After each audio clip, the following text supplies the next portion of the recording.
नेवासा तालुक्यातील देवगाव येथील श्रीराम माध्यमिक विद्यालयात स्कॉलरशिप परीक्षेसाठी निवड झालेल्या विद्यार्थ्यांचा गौरव सोहळा उत्साहात पार पडला। जनता शिक्षण प्रसारक मंडळ दहिगाव संचालित विद्यालयात नवगत विद्यार्थ्यांचे स्वागत, स्कॉलरशिप विद्यार्थ्यांचा सन्मान आणि 10वीच्या विद्यार्थ्यांसाठी जादा तासिकांचा अभ्यासक्रमाचा शुभारंभ एकाच व्यासपीठावर करण्यात आला।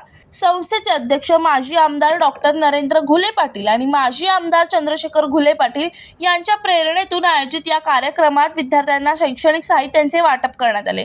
शाळा व्यवस्थापन समितीचे अध्यक्ष कचरदास गुंदेंच्या यांच्या हस्ते कार्यक्रमाचे उद्घाटन झाले। यावेळी माजी मुख्याध्यापक सोपान सतरकर यांनी विद्यार्थ्यांना जिद्द, शिस्त आणि सातत्यपूर्ण अभ्यासाचे महत्त्व पटवून दिले। विशेष म्हणजे शाळेचे माजी विद्यार्थी आणि पत्रकार लखन वालेकर यांचाही यावेळी सन्मान करण्यात आला।